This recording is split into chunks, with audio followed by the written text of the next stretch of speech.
So this is Sheena. My name is Sheena with Arise Wellness, and this is Gene Key Contemplations with the Sacred Wild.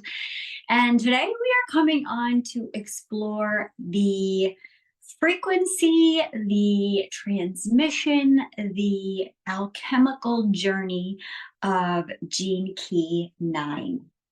This one happens to be in my hologenetic profile. This is the shadow of inertia. This is the gift of determination. And this is the divine essence of invisibility. And so when we think about what invisibility is, I decided let's go ahead and pull from Google. Let's see how Google defines invincibility. And it says, the quality of being impossible to defeat or to prevent from doing what is intended. And so this divine essence of invincibility really reminds me of divine will. And so really the dilemma of this gene is perspective. And here's a quote from Richard Rudd's Contemplation that says, if we're looking at the whole mountain, we'll feel overwhelmed. If we decide just to look down at our feet, we'll be captivated. The taming power of the small, which is the name of this particular I Ching, teaches us to focus on small changes rather than attempting great things. And so according to the I Ching, as we know, Gene Keys is combining the wisdom of the I Ching along with human design to give us an overarching theme on the frequencies each week, or I should say each 6 days. We will transit through a gene key every 6 days. And so the I Ching defined this hexagram, or labeled this hexagram. I don't like any of those words, but named this hexagram Taming Power of the Small and Wind Over Heaven. And so this is a programming partner for the shadow of indifference, the gift of versatility, and the divine essence of mastery. And so victim in this case, if we're going to look at the shadow expression of this gene, we're looking at someone who is reluctant to get started, or someone in an extroverted nature is diverted. And I'm going to pull up the Gene Keys chart on this one because I really liked some of the things they had on here. I also recognize that Jen is going to be joining us in a minute, so I don't want to kind of go too deep for the sake of not just repeating everything. So I'm going to see if I can pull this up really quick. Of course. My internet doesn't want to work right now for no reason. It's still, I'm just going to keep up what I have then. So what I will do then is I feel like I'm in kind of limbo land. Yeah, I don't know if Jen is going to be on in a minute or a half hour. So I don't want to make her bump into a place where I'm in a vulnerable share or something like that. So what I'm going to do is I'm just going to talk about the gene key number 9 that we're in right now. And so this gene really contains many layers of truth and possibility. And this is considered to be the taming power of the small. And what it does is refers to our human tendency to become submerged in unnecessary and irrelevant details. Most human beings live lives where they simply get by, lives in which they become victims of all the details around them. At the higher frequencies, you tame the small by applying your energy only to that which serves your higher purpose. At the shadow frequency, however, the details tame you, sapping your life force, robbing you of your enthusiasm, the 16th gift and programming partner of the 9th gene key, and then eventually pulling you into the common human state of inertia and indifference. And so I don't want to create that in this call right now by outsourcing my power to a timeline that's outside of my control. So I'm just going to go through, and Jen's going to pop in, and she's going to, when she comes in, it'll be perfect. And so this gene is one that holds one of our greatest secrets, which is learning how to stop our mind from undermining our natural destiny. So we all come in with this soul curriculum, and somewhere along our lives, it gets kind of chipped away at us over time, where we fall into the minutia, into the details of whatever sort of story that we're playing out that comes out of alignment with our soul's highest excitement. I think such a beautiful reflection to see where our human psyche is at is that we are so defined by our sun sign in astrology. Hey, babe. And so I think it's so interesting how we can be so, in the Western world, can be so defined by our sun sign in astrology as though that's the theme of our life. And what I think is so interesting about that is once you really go into your awakening journey and you really start following astrology, you're much more interested in your rising sign than your sun sign, because your rising sign is your soul's expression. And so this gene that we're talking about right now, gene key 9, this is the shadow of inertia. This is the gift of determination. And this is the divine essence of invincibility. And it's considered the taming of the small. And if we can think about who we were as children, and we were so soulful, and everything that we did was an expression of the divine. It was coming from this divine will. It wasn't performing for performance sake. It was just expressing what was moving through it. Sometimes that might have been a temper tantrum. Sometimes that might have been an art project. Whatever was moving through a child, you just see the soul in it. And at some point in life, a lot of us become really homogenized. In some way or another, we become compromised. And whether it's because we face the reality that we got bills to pay, we got shit to do. And what happens with so many of us is we fall into this inertia of this domestication of our dreams, where it's like, I'm going to put my dreams on the back burner because right now I need to focus on cramming for the SATs.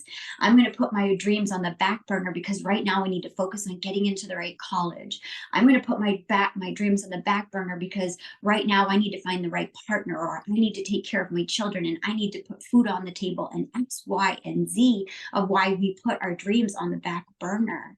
And we fall into the collective shadow state of this inertia, where all of us feel this compromise, that now we become so ingrained in the monotony of life that we even we even create the illusion of comfort within it. Now there's all this chatter around what TV show we're watching late at night, what sitcom we're binging, or what sports team we're engaging so much interest in. Anything that takes us out of our own psyche and implants us in this hodgepodge of being out of our own divine alignment. And so this repressive nature, I'll even just read from the Gene Keys book, is reluctant. There's an inner reluctance in the repressed side of the ninth shadow. And this manifests as our seeming inability to do anything about our situation, despite the fact that we understand it and we even see our way out of it. The reluctance to move out of one's patterns, not a conscious choice, but an inner dynamic where all of one's life's force remains frozen. The reluctance is essentially a paralysis of our will, brought about by following familiar, repetitive patterns that do not serve us. To break out of our inner reluctance is to leave our safety zone and move directly into our fears. It can be frustrating to onlookers that these people are unable to break their patterns, but it's just as frustrating for those in the grip of those deep-seated fears. Ultimately, it comes down to the power of the human will to either break through or fall into a continual and miserable decline. The reactive nature of this gene is someone who's diverted. Now, this involves a totally different kind of inertia. These people can be highly restless and fidgety, as though nothing inside them can sit still.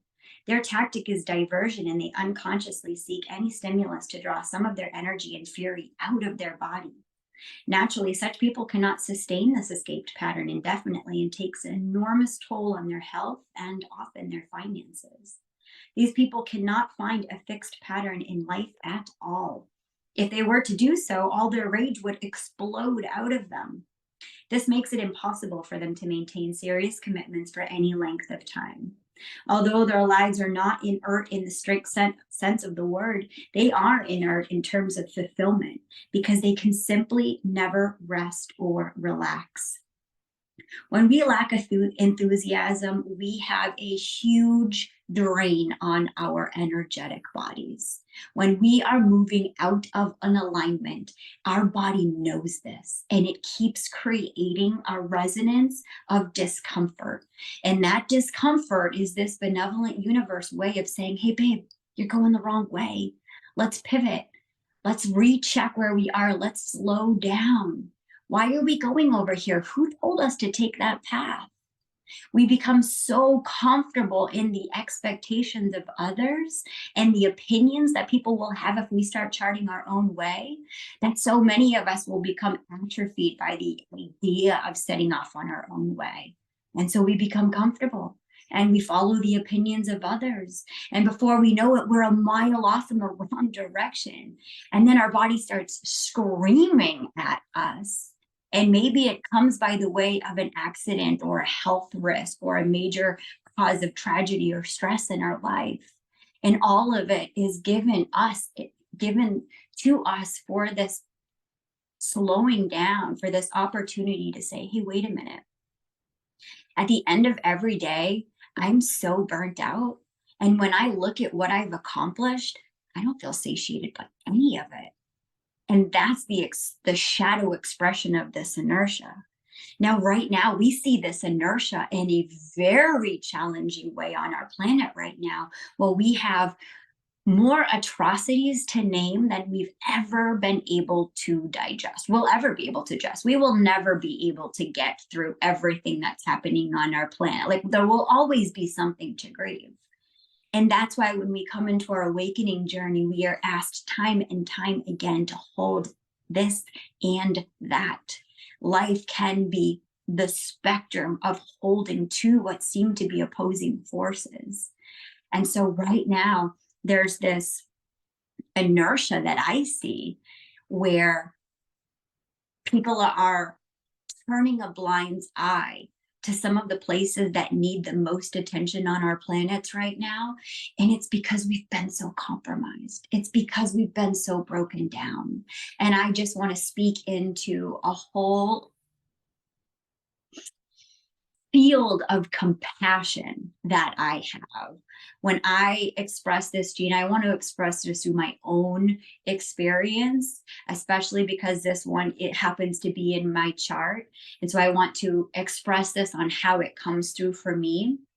And I can say that there has been a deep sadness that's come out of me since for a really long time. I would say that it really, it was first implanted during 9/11, and it was metastasized during the pandemic of 2020, where I felt these immense outside forces trying to, and this is my own expression, but prevent people from reaching their own light. And with the pandemic, forced people into a place of isolation, knowing that disconnection from others is what breaks down our human spirit. We are interconnected beings. We are meant to be regularly connecting with people physically, emotionally, on all of the levels. And so when 2020 happened and there was this disconnection that happened, that broke down our spirits, because now there was this fear around people that was implanted. There was this unbelievable wave of inertia that went out that we're still feeling a dramatic effect from. And I'm only talking 2020, but we could go way back throughout so many waves in history to talk about this. But one of the things that really broke my heart and does break my heart over and over and again is when there are big moments happening on our planet and there are so many people that look the other way. And I have compassion for the fact that we all have to show up exactly as we are with exactly what we're able to hold. And I have to have compassion for everyone on where they're at, that if right now the most compassionate thing for them is to turn the other cheek on a lot of things that are happening, I have to hold space that I still unconditionally love them in their choice to do that, while there is a determination that's literally felt within my being so radically alive right now that cannot turn the other cheek. For me, every single day, I have to use my voice as privilege to speak for the people that cannot speak. I dance to dance for the women that cannot dance. I show my body to show my body for the people that cannot express themselves. And so there is a deep, deep part of my blueprint that's here to be someone that triggers, to be someone that activates, to use my privilege even when it's the hardest thing to do, because I'm so determined to give a voice when there was so many times in my lifetimes, in my grandparents' lifetime, in their grandparents' lifetime, that nobody had the voice and everybody's voice got taken down. And so there is an interesting dynamic that I even feel within my partnership that I'm so grateful that I cultivated, is I have a partner that reminds me to come into the levity, that brings out the joy, that brings out the gratitude, that is always in a play practice. That when I'm like, everything's on fire and the world is ending, I have someone that can remind me that there's also babies being born and people getting married and falling in love every day and going on vacation and awakening into the divine expression of who they are. And all of this is happening because I can definitely feel within my own body the suffering that I can put myself into if I become too invested in the grief and the sorrow without carving out enough space for the gratitude and the joy. And so this gene, how it's come to life for me, is an interesting story. And I'm gonna read the Wisdom Keeper story, but before I do, Richard Rudd, I'm really gonna welcome this contemplation to, and I'll put a link to it in our chat. But there's a beautiful contemplation. I think they're all beautiful that Richard Rudd does about this gene. And one of the things that he says is he ends it with a story about his daughter. And the story is, him and his 9-year-old daughter get up to watch the sunrise together and just take in this magical moment together. And his daughter, while they're outside watching the sunrise, is so captivated by the beauty of the moment. And there's this fog and this thick mist, and they're out in the tall grass. And she looks at him and she's like, "Can we go running into the sunset, into the sun?" And he's like, "Yeah, let's go." And she runs off, and he's just like seeing that soulful expression. And he's like, that moment will go down forever for me as one of the most beautiful moments. And it is that love in motion of seeing the soul expressing itself, and just so captivated by beauty that it's just the magical, mysterious feminine in her expression and just being witnessed. And, it brought me to even just my own expression, where in that it brought me to thinking about a picture that I keep on my altar. And this is a picture of me when I'm little, and my dad's looking off, and there's my little brother. And I'm just like, who knows what the fuck I'm doing? I'm like wearing a romper with a t-shirt and a hat on like crazy, and I'm just acting crazy. And my dad's just like, yep, that's my kid, And in that in itself has really been a beautiful reminder of how I really deeply got connected with this awakening path. And for me, in 2015, my dad took his life. And, what's interesting is him and I were at that time very, very worried about external validation and making enough money and doing the right thing and paying the bills and trying to be something. And that's what we were trying to do. We were trying to be something that was outside of what we were. And there was an inertia. I was drained. I was burnt out. I was making six figures, but I was fucking burnt out. And I was, and I was living in DC, and I was a socialite, and I was putting, fashion shows on, and there was an exciting thing about stylists for the stars. And also it just was fake. It just wasn't real. And, there was a time that my dad came and visited me, and it goes down as something so special to me and bittersweet, because my dad came and visited me in DC. Now, I had moved all over as a very young, free-spirited person, and he had never visited me. And he was always a workaholic. That always came first. And I respected it. I respected his work ethic, and he taught me to have such a strong work ethic and to validate that so much.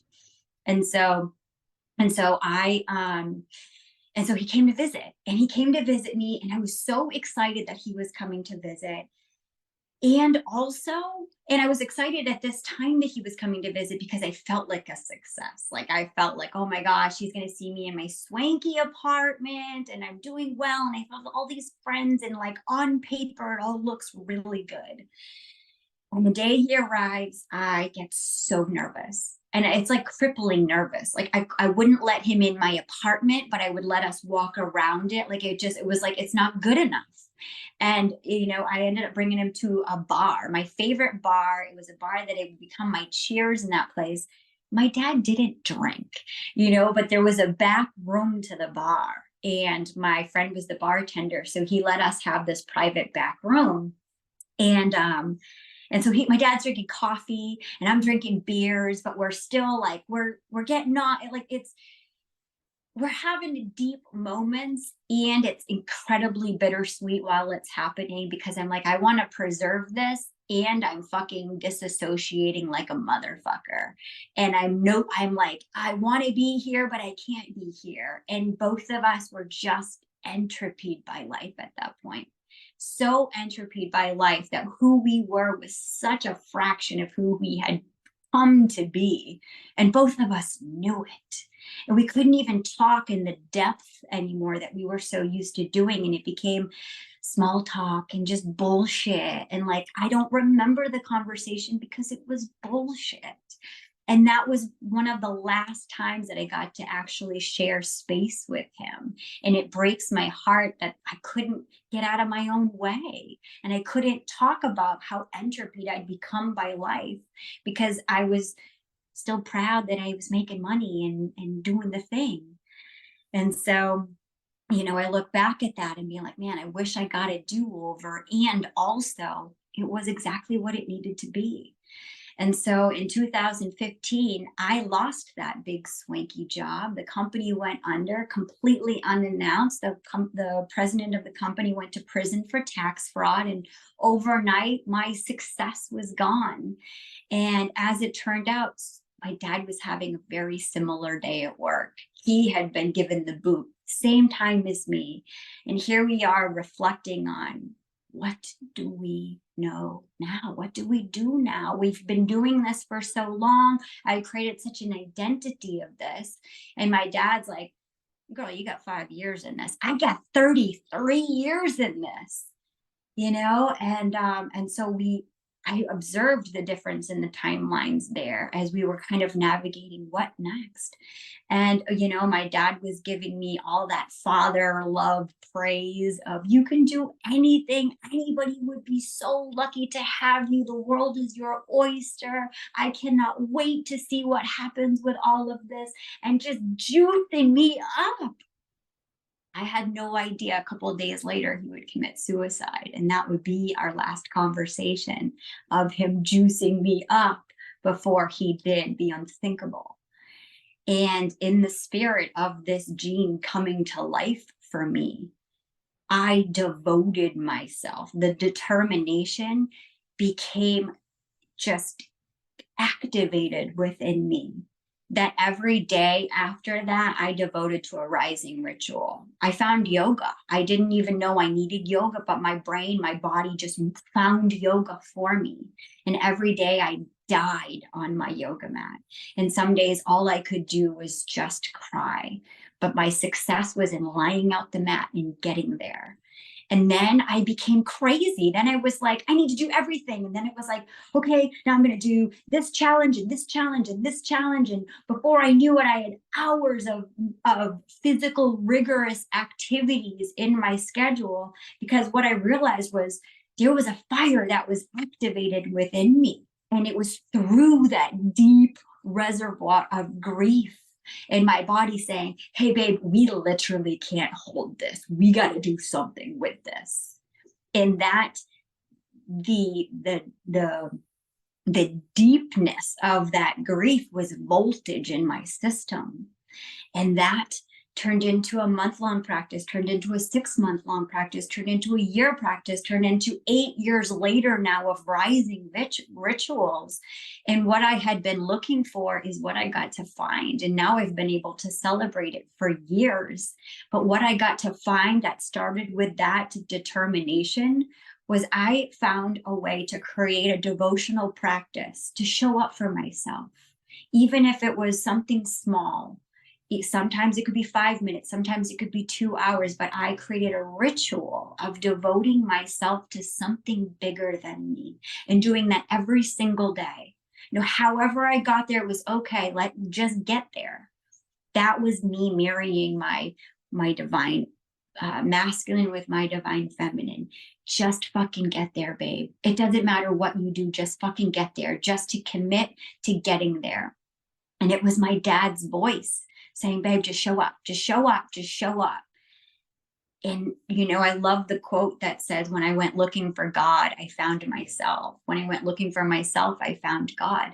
That was the journey for me. I compare my story a lot in jest, because my inner child is Belle from The Beauty and the Beast. So I think about that story of Belle takes off after her crazy dad, this inventor who's just taken off into the woods. And she's like, I'm going to go find him. I don't know where he went, but I'm going to go find him. And I believe in myself and my capacity to find him.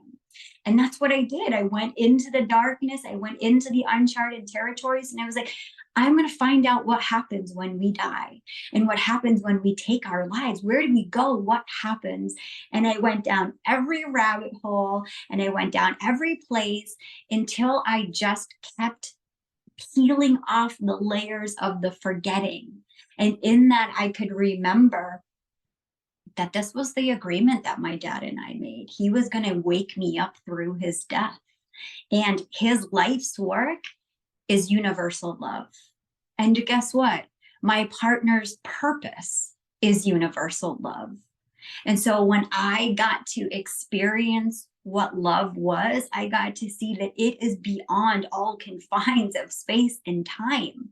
I get to connect with my dad all the time. I do. We make cosmic jokes constantly. I am so connected with people that are not on this physical plane that sometimes I'm like, I don't even need any friends in the real world, because I get so interdicted by everything that's happening in the other world. And that to me is invincibility. This journey in its own way has also led me to contemplate another story this week, which was the story of Bridget.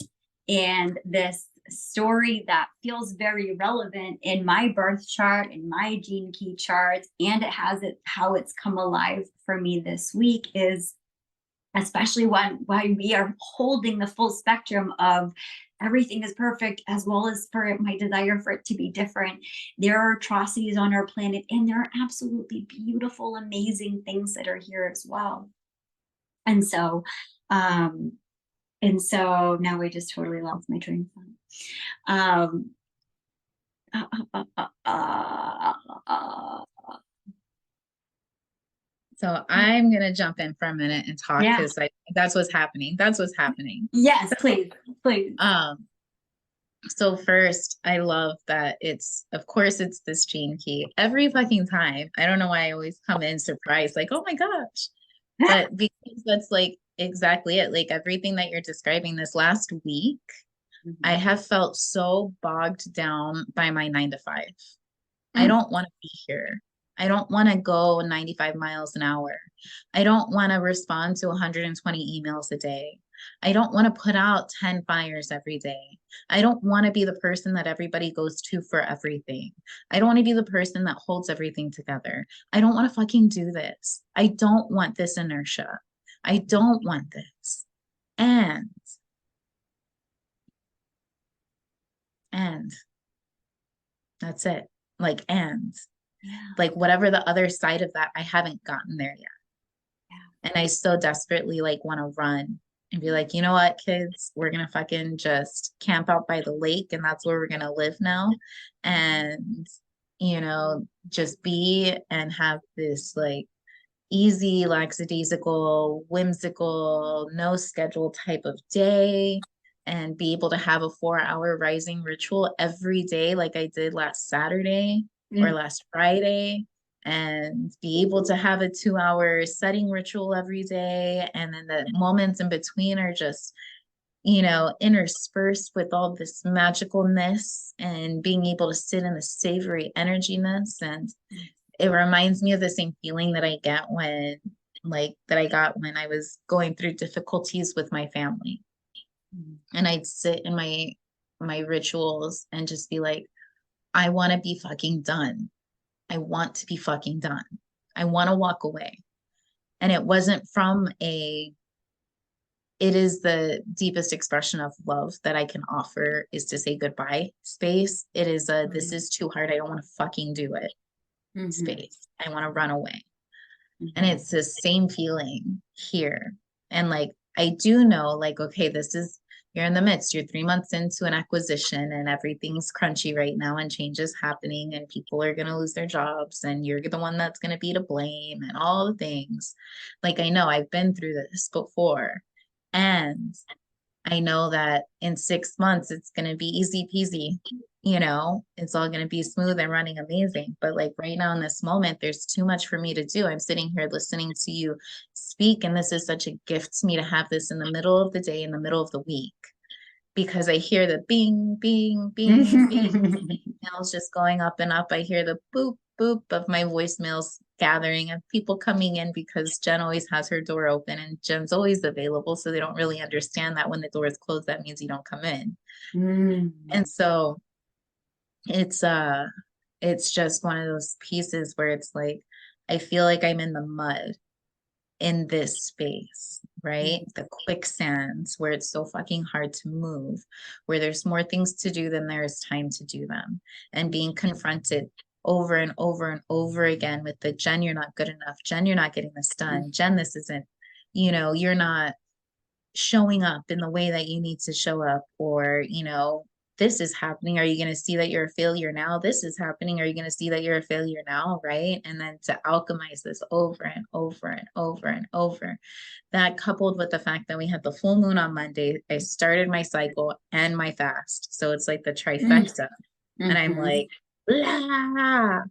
And so this is just so like a sigh of relief of like, okay, this is cosmic energy happening. This is not just Jen energy happening. This isn't just bad decision making skills in my life happening. This isn't me going down the wrong path happening type of Yeah. deal.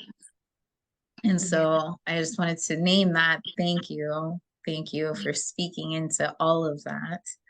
And the part where you said I need to make space for the people who the best thing they can do is turn the other cheek, right? Or turn a Mhm. blind eye. And like Mhm. when you said that, because I've been reconciling that also, like, and as soon as you said that, it dropped into my soul, the vision that I had to take 38 years of turning a blind eye. I had to take 38 years of giving myself what I needed to be safe and free within myself before I could open my eyes and truly see like all of these things that are happening that I can be impactful in, right? And so it just really kind of came together of the people that are like if they didn't turn away, Mhm. that would be more harmful to the situation, because until we have safety and freedom within ourselves, Mhm. how we show up in those hard spaces where safety and freedom doesn't exist is too much. Like, we've done this work to create the sanctuary, the space of safety and freedom within ourselves. So when we get reflected back to us, places that are not safe and not free, we are strong enough and we've given ourselves enough of the tools, resources, work, intention, love to hold our reflection of safety and freedom in the face of all of those spaces that are not safe and free. Whereas before that, when I would be confronted with that, then I just turn and attack and defend and judge and do everything I could to protect the fake false image of safety and freedom that I created for myself, because it was going to shatter with how clear this reflection was. Does that make any sense? That makes perfect sense. And it really does come back to this gene as well, you know, the power of the small. And this is the power of every single tiny small action. Yeah. And just like you said, if every person's action is not coming from safety and freedom, then it's adding to the poison and toxicity that's already in the system. And so the most compassionate thing is let those people find their peace, even if their peace is in alcohol right now, because they're not adding to the collective voice if it's just disruptive, because it's not coming from their authentic expression of peace. So Yeah. authentic pace, authentic pace, authentic pace, you know, so beautifully said. And I had a sweat lodge ceremony yesterday here on the property where some women came in, and we were literally reflecting, you know, as highly sensitives on what a blessing we found alcohol for the time that we needed alcohol, so that when we found sobriety, we could understand why we needed alcohol to dilute the experience of the world for a time. How beautiful to go through that entire alchemical journey of having compassion for my addiction, because my addiction saved my life when I needed it to save my life.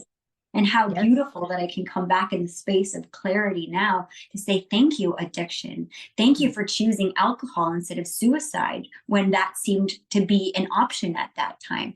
Thank you for having the power to stick it out. Thank you for the patience in that. And yeah. I just want to speak that, because I think that is the patience part is everything, is allowing people to arrive at the authentic pace that they are at, and having such compassion. Thanks for being here in whatever way that you are right now. Thank you. Even if what you are right now in my presence is a trigger, guess what? You're showing awareness on something that I can be working on.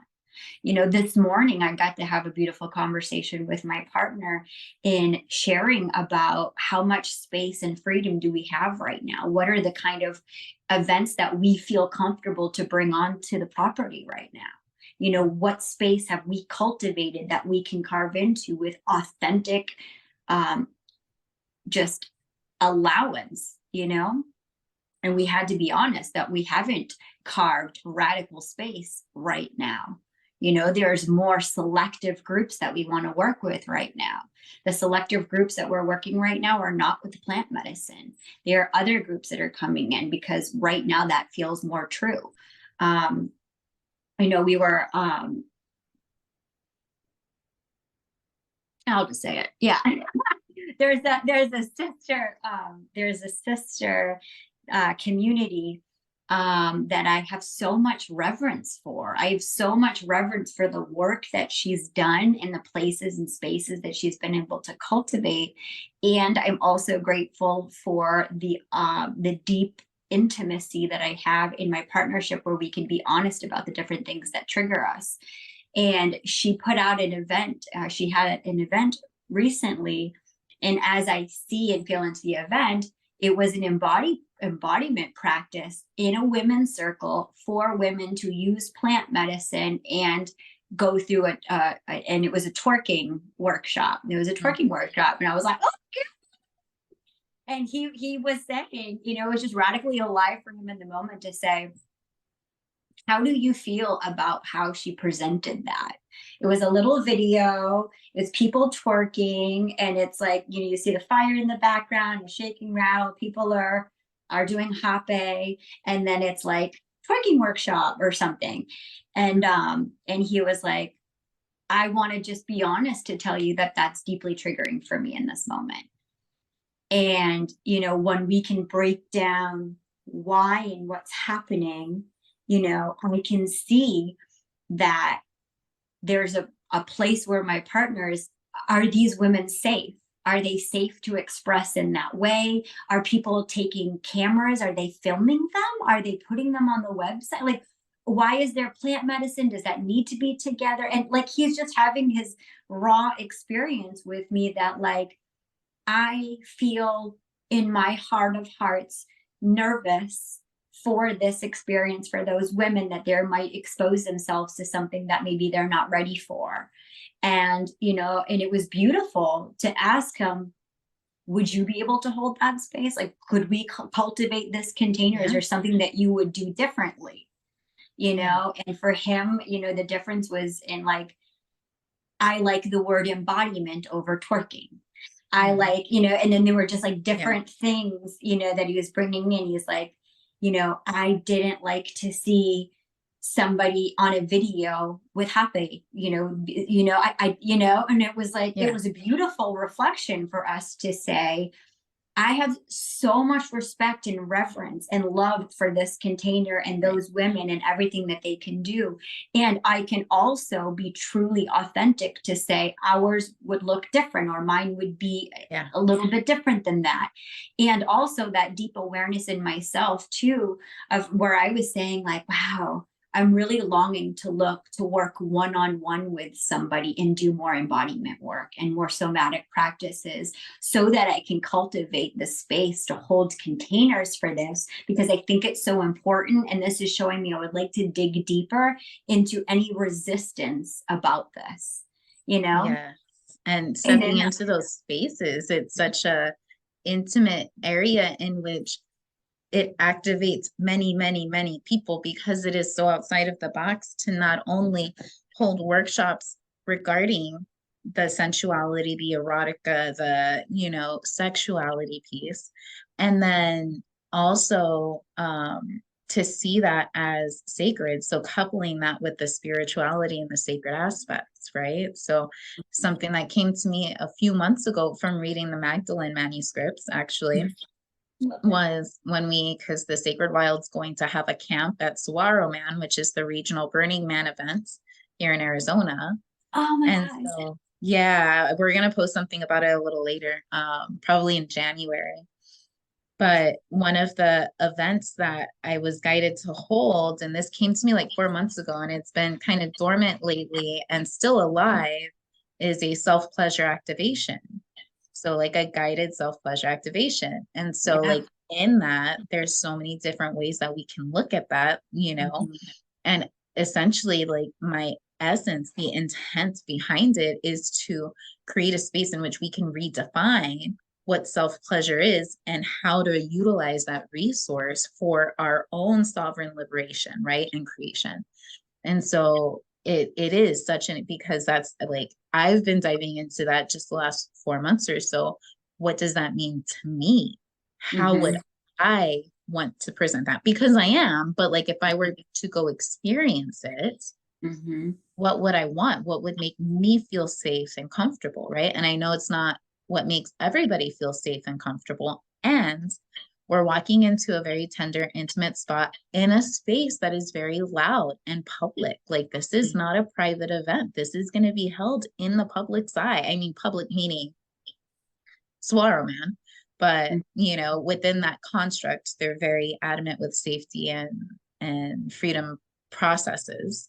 Mhm. And it's been like one of those immensities that's like, am I like, is this meant for me to hold? Am I ready to hold a space like this? Is this something that I'm comfortable with? Like, is it meant to be this coming Swarman, or, you know, later on, or what's happening? So like, yes, I honor you and your partner having those conversations and dissecting all of that piece by piece with such intention and awareness to honor like the medicine that is both twerking and plant medicine and community healing, right? Communal healing. Like all of those things, there's radical such radical aspects, and then bringing them together can create, it's going to create an explosion. And so we want to make sure we have a space held safe and free enough that allows that explosion to be in a safe container.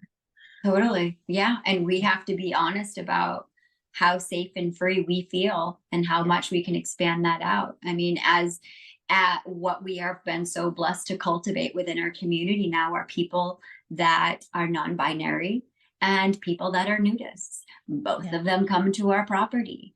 And, in the spirit of inclusivity and thinking about these kind of workshops and recognizing those are part of our community. Do we have the space and expansiveness to bring that and for the rest of the community to all be in this encompassing experience together? And so there is a delicate dance about going at our own authentic pace, doing what's true for us.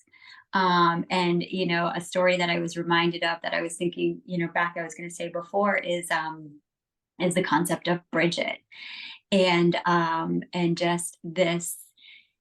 And we hear it, and we can hear it every week in every gene key, and we can hear it in every teaching and everywhere. But at the end of the day, we are the bridge, and the way that I love how the story of Bridget has come to me, especially recently, is, this concept of the angels up in heaven being like, these human beings, they have got it all twisted down there, and I just want to help them. And how can I help them remember the celestial codes that are within them? And they are just like struggling, and they just don't seem to know that they can just pray to us, and then they're like, Bridget, go down there. We're going to send you down with all the celestial codes, and I just need you to help everybody remember. Bridget's like, kind of tall order, but I'll see what I can do, and gets down there. This angel, comes down to heaven, and it was like, how do I describe the indescribable? And she starts singing, and then she starts dancing, and then she starts sculpting, and then she starts designing, and then she starts building, and then before you know it, she is expressing in every single way. And through that embodiment of just expressing, we have this gene in motion. It is the determination to live according to your divine will and express yourself so authentically, so radically, that you're not going to be taken down by the perspective and the opinions of others. You're not going to fall into the minutia of the details of running somebody else's dream. That determination ends up coming in, and it comes in. The programming partner to this is mastery, and mastery isn't in the perfection, it's in the consistency. And so this determination just keeps coming through over time, where you realize after a period of time, and I know that you have, where you're like, holy shit, what was once such a carved out pathway has now so much expansiveness around it that now doing the dishes is magical. Now there's so much magic in the mundane that I literally bring the flavor of magic to every single thing that I do. And that's the divine will moving through me. And that's the invincibility. And coming back to, this partnership, I think about all the ways that I feel less than or that I'm not. And then I look at my partner, and he is the exact opposite of me in bringing all of those things into my life. That through the interconnection, through what we are as human beings in our interdependence, we get to see that together we are invincible. It was never about you carrying all of the codes. It was never about anybody having to do any of this on their own. It was always about doing this in partnership, in community, collaborating with life, with nature, through the balance of the full spectrum of the masculine and the feminine, working together at their authentic pace, doing what feels safe and what feels free in every moment of every day, because I know that you're doing it, and I know that I'm doing it, and I know my partnership is doing it, is we don't have a blueprint on what this next phase looks like. We have to create it, and it's something we didn't get to see from anybody else. So we have to move in our own pace of what is radically true for us, and what feels like it's God's will, what feels like it's beyond us. And what little step can we make today that keeps moving us in that direction when we don't have the blueprint? And I feel so blessed to be within these communities that we are getting to see this in our microcosms, and even as it expands. Now, yesterday I had a sister call with the Fluorescence Sisterhood, another sisterhood that I'm a part of, that I host a call on. And so, because I was in a container with them, because I host a call with them, there was a change to my status, I would say, within the fluorescence, where I became a big sister. Now, when I became a big sister, there was a felt experience that did not feel like inclusivity in that moment, where I was like, okay, we came into this with 88 sisters, and now there's 13 altogether of big sisters. And there was a discussion of like, did I just get knocked off the podium? Did I just get kicked out? And we had to kind of all experience this in our own way. And yesterday we had a big sister call. And in that big sister call, we got to be reminded that this is not a hierarchy. There is not one person that knows more than any other. This is a hierarchy, and we're all trying to figure it out in a really slow and mindful way. And what they had come into the conclusion was, with after a certain amount of time, is based on the longevity, the participation, the active role that people willfully stepped into, saying, I want to host a call, I want to be behind the scenes, I want to put this together. 88 sisters did not do that, but 13 of those did. And now we got to sit around and be celebrated for that decision, where we didn't have to feel bad that we became big sisters. We were determined to show up every single day. And yesterday we got a call reflecting, thank you for showing up. Thank you for getting in this car when nobody knew where we were going, because you all said, we're all in. I don't know where we go from here, but I feel a divine alignment in the direction. And just by that, it was so beautiful to get an example of, so this is what we're doing here. So this is what it's going to look like. And so the way that they said, after a few years of this sisterhood, after the growth and expansion that we've had, this is what we would like to offer, and this is what we would like to tell you now moving forward. They had their own retreat and was like, we want to offer the big sisters free online courses. If we post a course in this network, it's free for you to be a part of, because we want you to be engaging, actively participating. So we want you there. We want your energy there. And guess what? When we have in-person things, they're going to be 50% off, because we want you there. Hey, and guess what? We just decided last week that we were going to write down on a calendar every single one of those in-person dates, so that you have all year to prepare for it. You will have months to say, are you determined to go? Are you determined to carve the space? Are you determined and willing to be an active participant? And this is the blueprint. If you want to be here, you're open to it. If you don't want to be here, totally fine. You're welcome as you are, because just you being in this sisterhood is enough, and then we're even saying, when they had an in-person retreat, they said, we took 2 of you all, each sister was in the retreat was assigned 2 sisters. And we said, for the days of these retreats, I want you to actively engage with the energy of these 2 sisters. I want you to hold them this week. I want you to bring them in this retreat with you this week. So when we're saying grace at the table, when we're praying, when we're doing all these things, those sisters are with you for this retreat. Because that's what we've decided it looks like right now, to have inclusivity, when we couldn't afford to bring everybody into the retreat, but we could do this now. And this was what we can offer in this.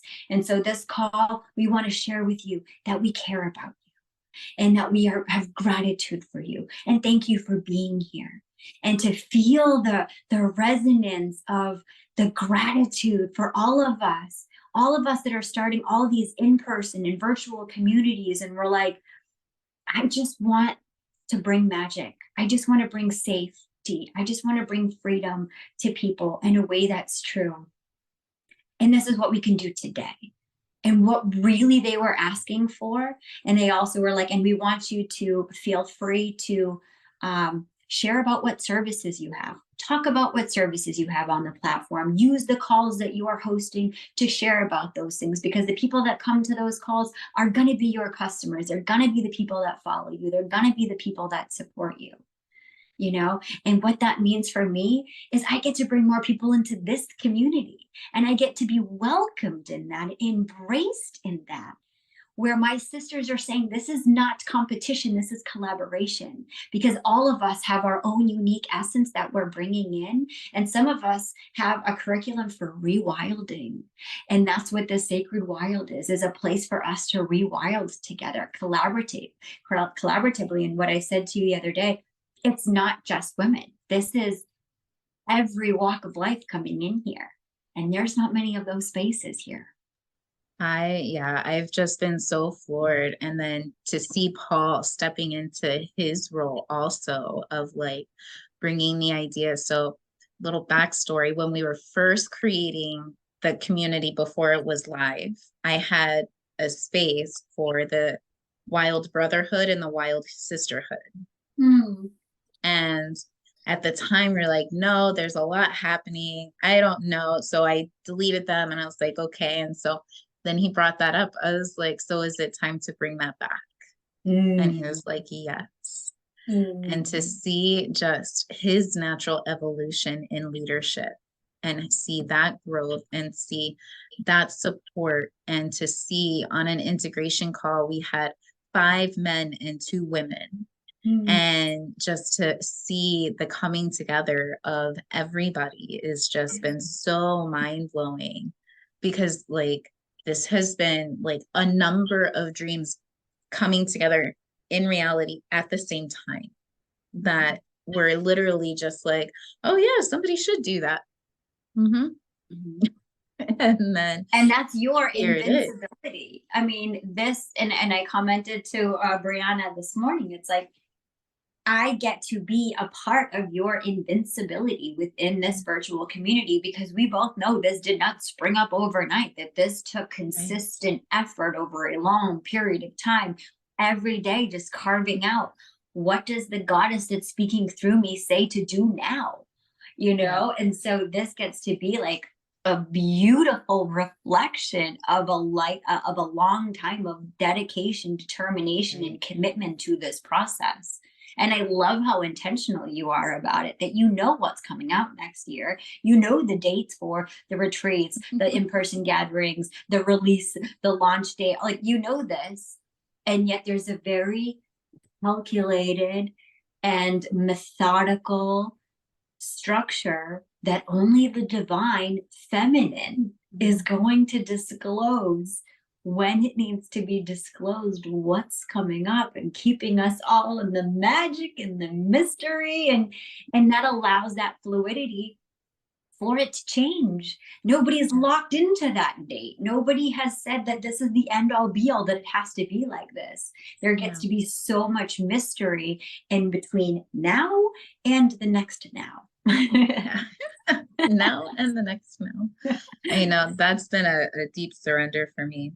The Sacred Wilds, like, I know I may have, 3D created this, but it's creating me. It's that it has served me so deeply. And it's just, I'm in awe that it's been like 4.5 months. That's it.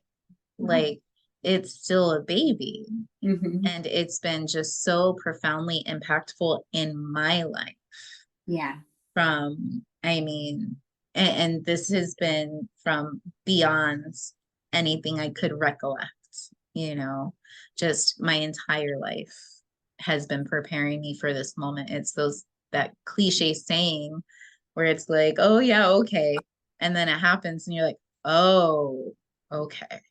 Yeah. Like where everything just makes sense. Of course, I was molested. Of course, I was raped. Of course, I was abused. Of course, I had to walk through that on my own without money or, resources to be able to get professional support. Of course, I had to do that through watching YouTube videos and buying books at the half price bookstore. And of course, I had to, you know, so it's like, it's just one of those. And the gene keys was really what the like it was like the thread that put everything together. It sewed everything together, the gene Yeah. key, Yeah. because it really just kind of gave me the permission slip and that validation of you are the way you are for a reason. Yeah. There is purpose behind that. And you couldn't figure out what that purpose is, like you've done really fucking good, because look, here you are where your life's work is transfiguration and you've created this community focused on transfiguration. And here you go. Mhm. You know, of course, my purpose is invisibility. Yeah. So it's not about me. It's about Yes. everybody fucking And you else. know what? And this also in my chart, these go together. These Yeah. two go hand in hand together. These activate each other Yeah. because the invincibility is in the invisibility. It Yeah. ain't about me. It's about me getting out of the way so this can happen. Yes. I Yes. love that so much. And yeah, and the invincibility, you know, this patriarchal structure might make you think invincibility means mighty and big. Mm, Invincibility is in the tiny micro moments. yes. It's in every little moment of a commitment to I will not abandon myself and I will express my needs and I will be radically authentic and I will remember. And you know what? I think one of the things that I've recognized so much in learning my genes and sharing them with others and all of the esoteric groups that I've been in over the years, I think the biggest thing that I've learned about everyone is everybody wants to know that they make a difference. Everybody wants to serve, and everybody wants permission to know that their service actually contributes to the greater whole. And when people learn their astrology or they learn their gene keys, they remember their vibratory contribution. And they remember that just the essence of who they are is enough. And it's more than enough. And it is the golden thread that's weaving everything else together. There is nothing bigger to strive for. There's the radical acceptance in just being what you came here to be without falling prey to the monotony of being what somebody else wants you to be. That reclamation is the most powerful choice that you will ever make in your entire life. Every single time that you do not abandon yourself is the most powerful act of universal love that you can give to our entire planet. And it has to come at your own authentic pace because, as you said, it has to be coming from a place of space and freedom because that's what true art is. It creates for the sake of creating, for the experience, like I love in all the ways that you can say it, but like one became two simply for the joy of becoming one again. Yeah. That's it. That's it. That's Yeah. it. That's all we're here to do. One became two for the joy of becoming one again. Boom, done, Yeah. over with. Like, Stop overcomplicating it. yeah, that's the whole purpose. That's why we're here. Like, you exist so I can experience myself through you. And so you can experience yourself through me. And then in that experience of ourselves through each other, we create this whole other entity, this whole other being that we get to experience, and we become one again. Totally. Like, just remembering that. And there's another piece that you were talking about, and I can't remember what it was regarding, but it was it reminded me of my vision that I had when we first acquired this company. Mm. And it was, this is the group of people I get to serve now. Mm. And in the midst of all the chaos, in the midst of the do, and the fires to be put out and the emails to be responded to and the calls to be answered, like that got shaded by the inertia, right? That got covered by the inertia. And you had said something that just triggered that. And I was like, oh, I get to bring me to this. It's not about me forming myself to be what's, what I feel they need me to be. It's about me showing up. That's it. It's about me being like exactly yeah. you showing up. Yeah. Yes. And like that, I got here by being me. And this is a 6-figure job. I've never done that before. And now I'm like heading up this big company and department. What? And I got there by being me. Like the owners of the company know what I do. They know about the sacred wild. They know about my medicine work. They know about all of that and they support it. So And so and even programming partner of this of mastery, it's the mastery of being exactly you. Yeah, that's the mastery, right? It's not about having to work. It's not about trying. It's not about doing. It's allowing, softening. It's allowing and softening into the what is without the resistance of what you wish it was. Or some internal narrative or some external narrative saying that anything other than what is the most sacred. Or and including that without the resistance to what I wish it was. Like allowing that, wishing it to be like today. That was like I really wanted to be fucking different. Like I really fucking wanted to be different. Can I allow that to be without needing to try to change that? You know?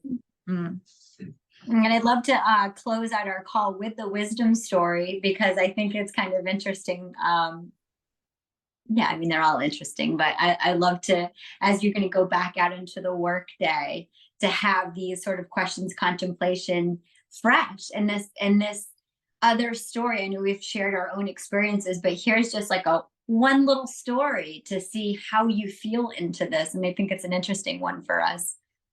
And it starts off with a Richard Rudd quote that says, all those little acts done with heart begin to build up an inner momentum that eventually becomes unstoppable. My wisdom story. I always knew I was meant to be a goddess and couldn't wait to find that passionate calling and perfect romance. I dismissed the unglamorous steps I was told were necessary to achieve my goals. I thought them boring. In a frenzy to get through the now so I could get to the future, I hurled myself into one exciting direction and relationship after another, each time expecting my dreams to immediately manifest. And when they didn't, I'd quickly divert myself with a new enchanting vision. For years, I was restless and antsy. I left all relationships the moment the honeymoon was over. I found myself wanting more and more of my time with meaningless activities until I became so demoralized that I decided to give up my dreams entirely and settle for a normal life. Instead of traveling the world with jet-setting wizard, I married a dear friend and became a stay-at-home mom. Though I loved my family, my life became unbearably mundane.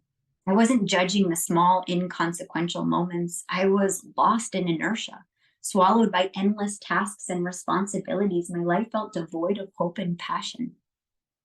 As my children grew older and I experienced more pockets of spaciousness, hints of old dreams would pop up. But I'd quickly push them away, convincing myself I couldn't do mommy and goddess at the same time. Besides, I was too unfocused and reluctant to leave my comfort zone. But then, for Mother's Day, my family painted a picture of me dressed in full goddess regalia, holding a broom, a paintbrush, and surrounded by laughing children. They called the art piece Goddess Camp. As I looked into their loving faces, a light bulb went on and I knew what I was meant to do. Of course, it took time, effort, and an abundance of small and unglamorous steps to get the camp up and running. But now I experience every step as an essential part of a grand adventure, and I couldn't be more fulfilled. My gift to you. It's time to bring your heart back into everything you do, no matter how seemingly mundane.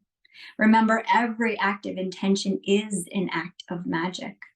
True determination isn't about force or struggle. It's about grounding yourself in your heart's desire. It's about building natural momentum, one love filled act at a time.